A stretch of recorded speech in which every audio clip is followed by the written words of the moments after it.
today we're going to talk a little bit about legacy of service. We've been talking about it over the past few days anyways. We've had alumni join us. Hopefully you got to talk with them in their small group. We had a great conversation with those folks and how they've carried their service into the next place of their life and career. It was awesome hearing Diotis reflect on those little pieces that he connected throughout his life to where he is today as a administrator in Western Massachusetts. And I hope you all are beginning to feel the combined impact of all of our service together across the country into Haiti, and years of folks before and after us working on doing our best to be good ancestors. So before I introduce our second year members, I am going to introduce somebody else. I mentioned on Friday that we were going through a transition in our organization, and I wanted to introduce you all to our interim director. Nancy Grozick has spent 30 years of her life, the past 30 years, serving, being a mom. She's served in Columbus, Ohio, New Mexico, Peru, where we are now still, Chicago, New York, Mexico, Peru, Nicaragua. So she's done a little bit of everything everywhere. And so we're grateful that she's bringing all of this experience. On top of all that, she's spent the last 11 years as a site director in Cincinnati and has mentored probably most of our staff who are on this Zoom today. So we're excited that she'll be stepping into this leadership role, and we're looking forward to support her. So Nancy, open the floor to you. Thank you, Adrienne. And not just for the intro, but thank you for all your years of service and dedication and leadership. I'm very proud to be a part of this organization, and I owe a lot to you. Very briefly, I want to share with all of you something I would share with my members every September. And it's taken from a reflection called In the Service of Life by Rachel Naomi Raymond. And in it, she talks about the difference between fixing and serving. And she writes, when I fix a person, I perceive them as broken, and their brokenness requires me to act. When I fix, I do not see the wholeness in the other person or trust the integrity of life in them. However, when I serve, I see and trust that wholeness. It is what I am responding to and collaborating with. Very important word to me. I love the word collaboration, because for me, collaboration means people coming together and working toward a common goal. But everybody is giving and receiving, is learning and teaching. No one has all the answers. We seek them together. No one has to bear the weight alone. And so fixing is easy. It's action-oriented, but it's not sustainable. And in my life, I've learned that service is harder because it's relational, but it is life-giving. It can be life-giving. It can be a source of creativity. It can be where hope is born.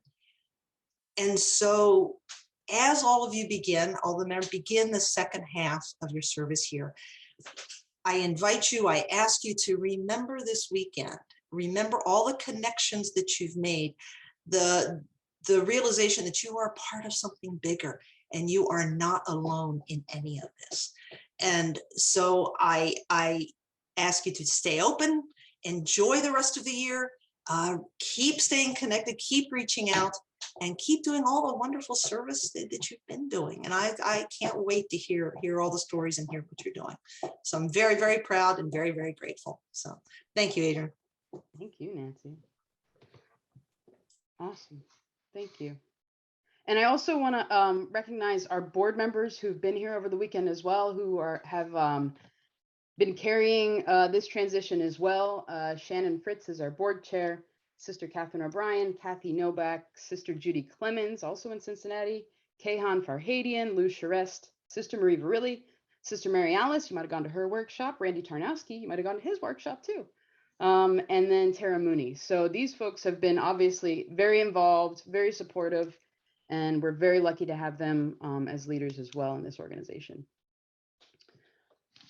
So let's transition into our second year members. We've got two amazing folks, and I just learned something. Oh, I gotta find it. Man, I got a lot of notes here. Y'all are really smart, so I just take all your stuff down. Okay, so Julie in Philadelphia just got recognized during the Mayor's Day of Service. Holy cow.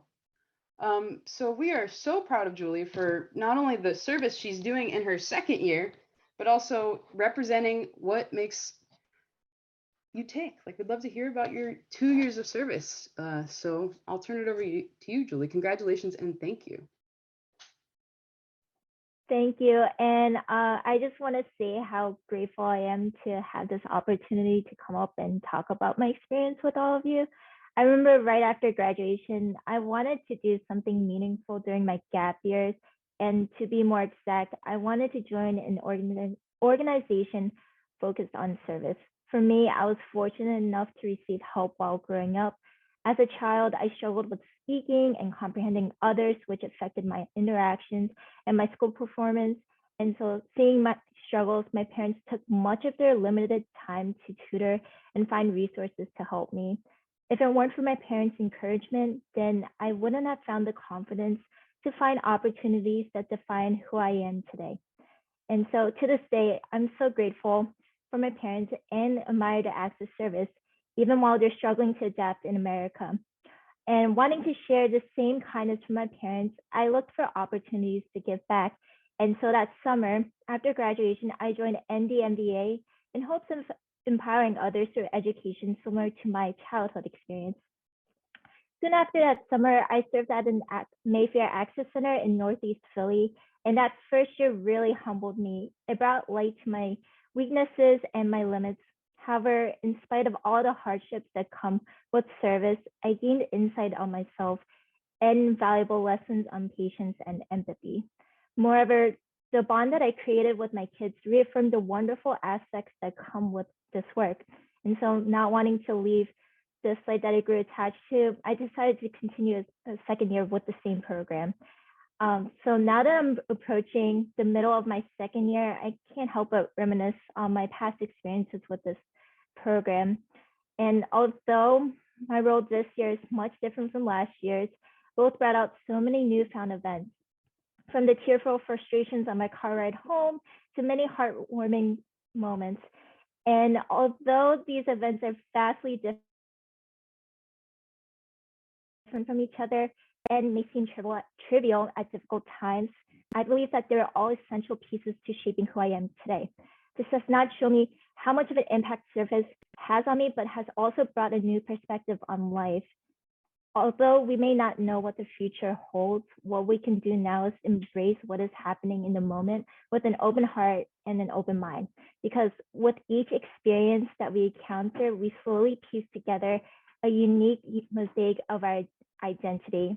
And so with that being said, I just want to commend everyone that's doing a year of service now and just to enjoy what's the rest of the time that you have, because this will probably be one of those experiences that you'll look back and be proud of. So just take pride in that.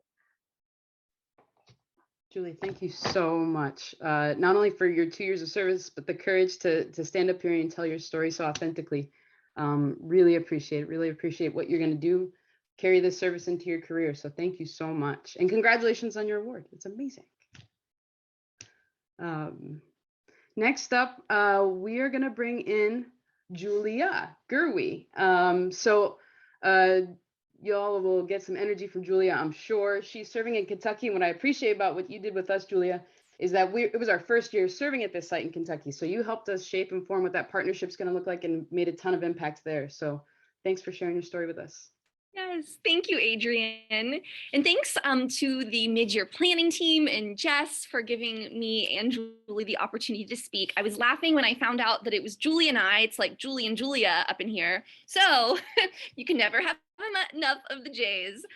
So such a treat to be able to talk to you all. And thanks again, Julie, for sharing.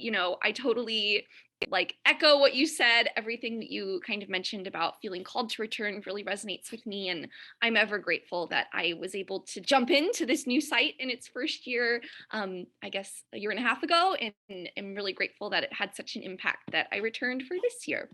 So on this last day of the mid-year conference, I hope that you're feeling as energized as I am. Though this conference, being virtual has had some of its own challenges, I really hope that you've been able to connect the pieces of your own service, the growth you have found this year, and the community that we all share. I know that I have. So this is kind of what I wanted to center my reflection on, was connecting the pieces. When I get to the heart of what it looks like for me to live a life of service, it's all about connecting the pieces. You see, I serve in ecological sustainability at Nazareth with the Sisters of Charity of Nazareth. My work is somewhat a mix of environmental education, community outreach, habitat restoration, and climate resiliency building. Every day looks different, and not every day feels impactful in the same ways. When non-formal educators and community advocates like myself have many projects up in the air to juggle, it can sometimes be hard to center and focus on the reason driving it all: service to empower and build strong communities.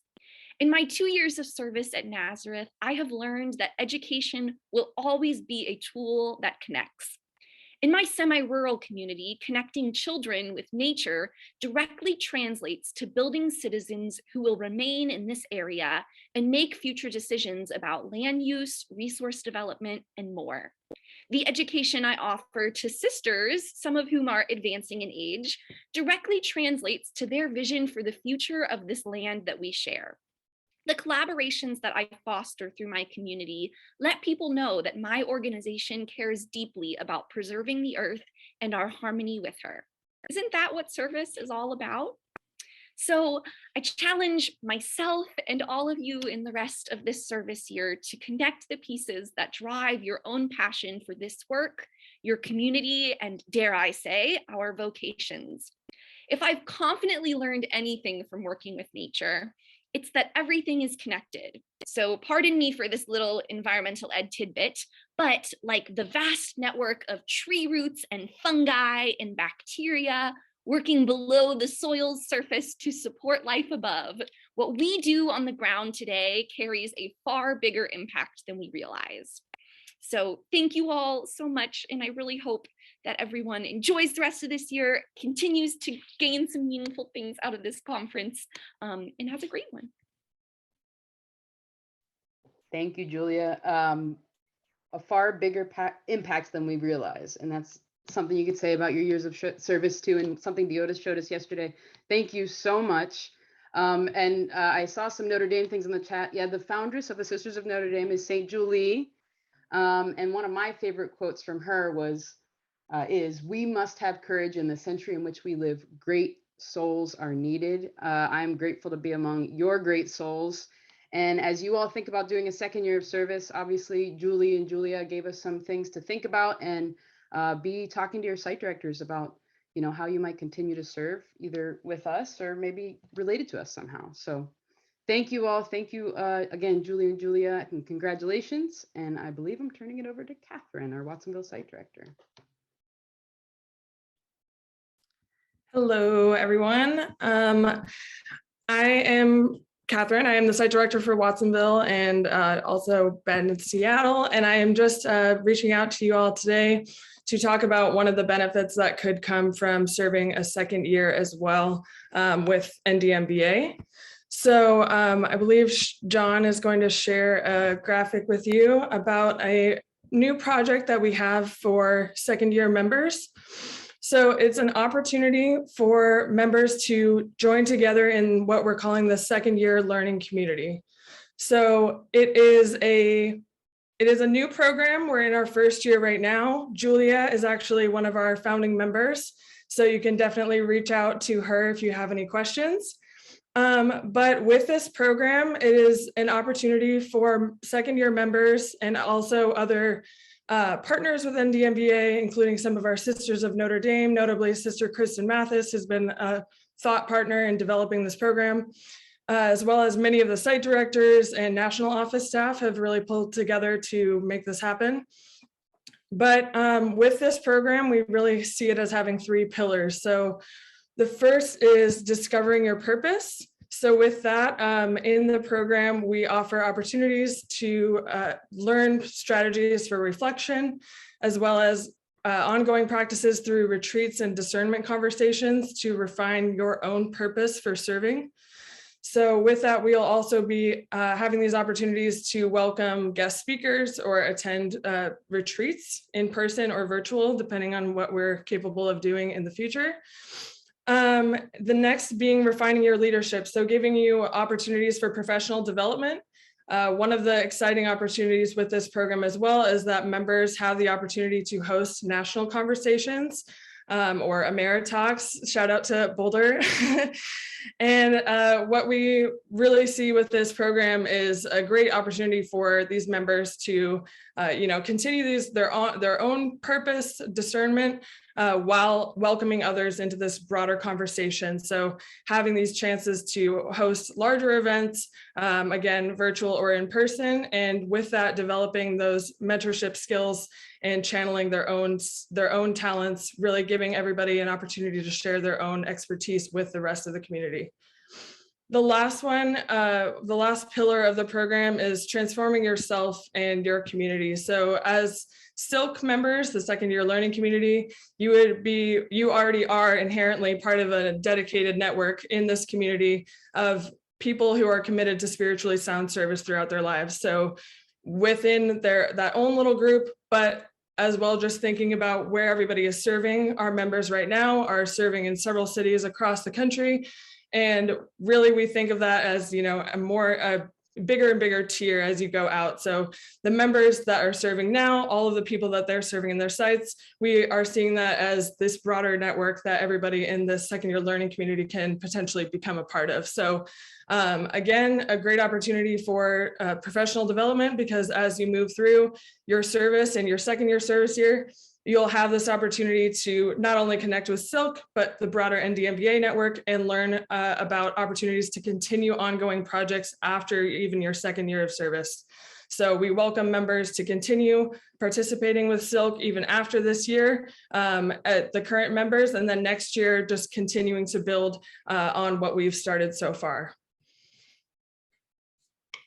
Awesome. Thank you, Catherine. And Catherine and John have been working at this, trying to help form something that's going to add that depth we need to continue this long life of service. And speaking of which, we also have the Sisters of Notre Dame to thank. They have invited us to serve in this way since 1992 when they founded this organization. And yeah, I love the Julies of the world. This is amazing. The sisters are very active on immigration issues, on climate change issues. So if you have that in your heart, please reach out to them. They have lots of ways to continue the conversation there. Notably as well, we've had several sisters from the leadership team. Our corporation, Sisters of Notre Dame, are a corporation, and they help us stay on point, stay on mission. And many of them have been here this weekend. Sister Carmen Silva, Sister Eileen Burns, Sister Joyce Curry, Sister Pat Loom, and Sister Ginny West. So we thank them for their leadership and for all of the support. They believe in you. And one thing that they've taught me, and again, you've heard it in different ways throughout the weekend from other folks, it's like you find the good in people and you start there. That's where growth happens. And that's where we need to be meeting each other. And that's what you all are doing around the country. So we thank you for your service. And there are other sisters here too. I just couldn't even go through the list. Barbara Jean, I saw you, Krista Mathis, Betty Smoyer. We've got a bunch of folks here. So thank you for joining us and bringing your energy as well. And Adrian, I just want to throw in there that Amanda did drop the interest form in the chat, which will also be posted on EventMobi along with a more detailed graphic than you just saw. So if you are interested in potentially joining Silk, go ahead and fill out that Google form. It's really short, just your name and email, why you're interested in participating, and we'll be able to reach out to you with more information as we continue into the spring. So definitely check out that link in the chat. Awesome. Thank you. These folks are on top of it. Amazing. Let me give also another shout out to our folks behind the scenes. I mean, you see Catherine and all of our site directors have been practicing for months for facilitating these conversations, helping in workshops, making sure everything goes smoothly. We are Zoom. I don't know what to do with it. It's our life. Hopefully next year we won't have to deal with the Zoom situation, but I feel like we've made the most of what we can, and you all bringing the energy and ideas has been amazing. Thank you, John, again, Jess, Amanda, and then Erin, who you don't see much of because she's back here like links and stuff. I don't know how it works, but it's amazing. So just wanted to give them shout outs, and thank you for all you're doing to keep us moving in the right direction. So how do we move in the right direction next? Someone want to share that? Awesome. Yeah. Thank you, everyone. Thank you, second years. We are now moving into workshops. So you can find your workshops back on that Event Mobi platform. If you just go to that homepage and scroll down a little bit, you'll see your schedule.